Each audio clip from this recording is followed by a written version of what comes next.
So it has been 17 years since you left XIMB. So how does it feel? How does it feel to be back in campus after such a long time? It's an amazing feeling because, quite frankly, I left, as you rightly said, 17 years back. And though I have been to Bhubaneswar, I haven't been to campus in a while.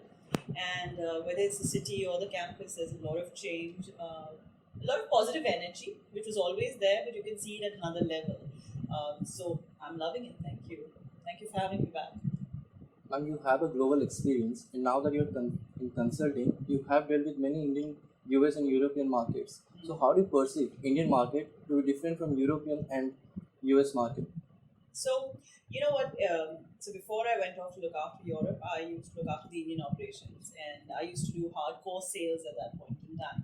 Um, and literally every state of India, I have kind of worked in the market. And I used to always say, when I went into Europe, I said it's not terribly different because for me, India, each state, each city was like one country in Europe. Right? We are so diverse as a country, and the reality is that wherever you go, whether it is Europe, whether it's ASEAN, where I followed after Europe, and then coming back to India, the fact of the matter remains that principles of business are the same across.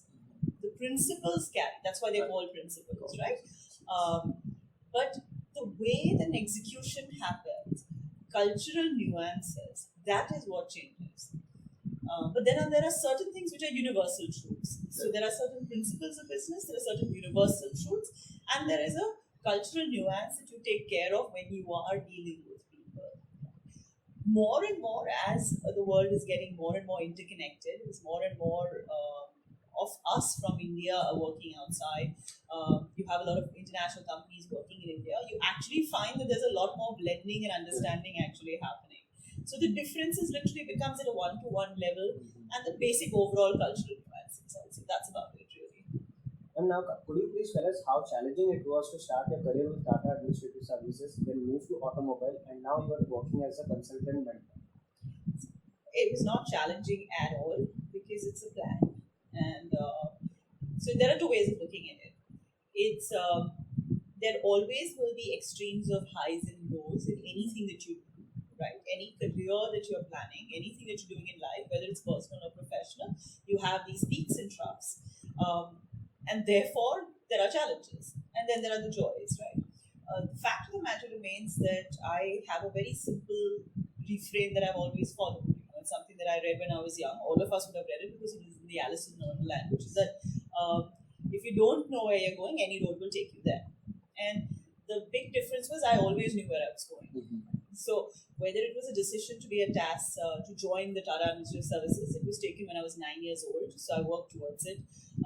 When I was at XIM, I was planning what will I do once I'm inside the Tata Group. So I was working towards that. When I was in the Tata Group in the last couple of years, I'd already indicated to them that there are certain career aspirations that I have. And while I'm partnering, I'm also thinking about what I want to do. They understood that, and then I made the transition to being a consultant and mentoring startups. So at any point in time, if you are thinking through where you want to go, you have an idea of the broad contours, challenges, joys will happen, but you know where you're going. So you get there. You go on. Can you talk us through how important are marketing, communication, and brand management in today's competitive market world? Well, you know what? Each one of you is a brand, right? I'm a brand, you're a brand, and if you understand that, you will understand why it's so important, right? If you do not carve out your own identity, whether as a personal brand or as a corporate, then you're just lost. You have rightly said it's a very complex, it's a very noisy world, right? And for you to carve an identity out for yourself, you have to actively manage it. If you leave the management to somebody else, then you will blow as the wind blows, right?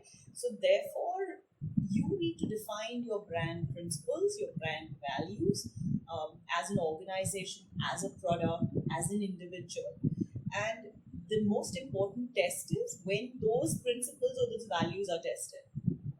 Because when you are up against making a decision, and if you deviate from the decision, which is true to your brand value, your brand suffers.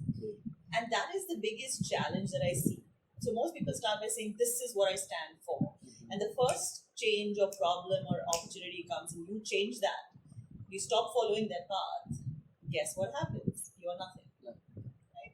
So it's extremely important to manage your own brand, no doubt about it. Can you now please share any experience of yours that at Exam, any memorable experience of yours at Exam? Well, there are several, and while I was walking across the campus, little bits and pieces kept coming back. But you have to remember that I am the batch that was there when the super cyclone happened. So obviously, nothing can ever match that memory, right? Whether it was how calmly it started because we were hosting outside other colleges here. I was one of the people.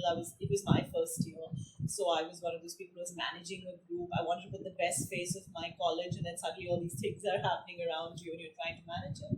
But as it got worse and worse, we realized it brought out a certain spirit because now you are helping the neighboring society. You are helping people around XIM who are now having trouble because we started housing people out here. And then we figured out how to go back home, and how we all moved out from there. And you have to remember, this is a time when we used to not use cell phones and stuff like that. It was too expensive. It was not even possible. So we all had that STD booth, and there was no way of communicating. Families back home, I'm from Bombay, so family back home is extremely stressed out, saying what is happening, no way of knowing. Fortunately, I had a credit card. On that credit card, finally, when I reached Vizag, I managed to take a flight back home. So it's that's the kind of thing that just immediately came back to me when I was walking. Aside from that, I used to be a very, very popular referee as well as a keeper of the points because you can imagine that time. So whenever the boys' matches used to happen between the blocks, I used to be the one who used to, because they used to trust me that she's extremely fair and strong enough to control all these any of the ones, but I remember the basketball matches the most because that was great fun. And at that time, we didn't have the tennis and all that. And then the baddie used to take place. Baddie was okay; that was not as nasty. But basketball used to get quite competitive. So I remember doing that as well. Question in the line of personal branding, ma'am. What would be your advice to XIM students as to how to develop their personal brand? This is the need of the hour.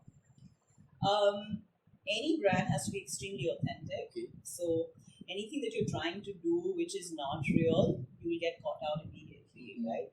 But I would say the most important thing is to keep investing in yourself. It's important to invest in yourself. A lot of people don't understand that it's not a one-time thing. It's a continuous behavior.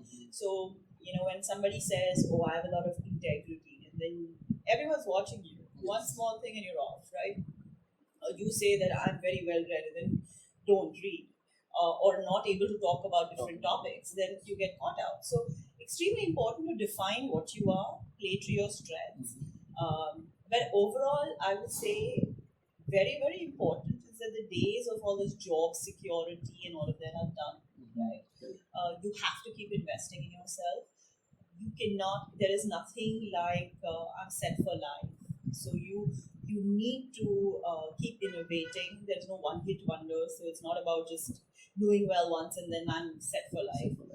But at the same time, it's not about jumping around. So it's not skimming the surface. You need to have depth of knowledge. So in one of the earlier questions you asked me about my life in transition, I mean, I planned my next decade in the previous decade. And I plan in decades. So, and that has seen me through because the kind of experience, the kind of growth, and the kind of opportunities have been what they have. So I would say that you need to think for yourself, be comfortable in your own shoes. So don't try to be something you're not.